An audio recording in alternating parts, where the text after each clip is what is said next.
Resume score వల్ల jobs రావన్నావు. 90, 100s score ఉంటే అసలు రిక్రూటర్స్ పట్టించుకోరు అన్నావు. రెజ్యూమే స్కోర్ అంటే ఏంటో రిక్రూటర్స్కే తెలియదు అన్నావు. మరి ఏం చేస్తే మాకు ఇంటర్వ్యూ కాల్స్ వస్తాయి బ్రో అనే కదా మీ డౌట్. చెప్తా విను. ఒక 1000 మంది క్యాండిడేట్స్ ఒక జాబ్ పొజిషన్కి అప్లై చేశారనుకో, ATS స్క్రీనర్స్ ఈ 1000 రెజ్యూమేస్ని రివ్యూ చేస్తాయి. ఇందులో ఒక 250 రెజ్యూమేస్ అసలు ATS ప్రూఫ్డ్ కూడా కావు, అంటే మీ రెజ్యూమ్ని సరిగా రీడ్ చేయలేదు, సో రిజెక్టెడ్.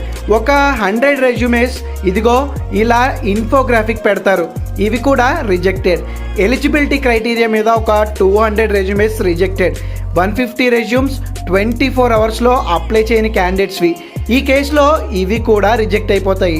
అంటే ATS ఫిల్టరేషన్లో పోగా టోటల్ 300 రెజ్యూమేస్ రిక్రూటర్స్ అయ్యే వరకు వెళ్తాయి. అలా అని 300 పీపుల్కి ఇంటర్వ్యూ షెడ్యూల్ అవ్వవు.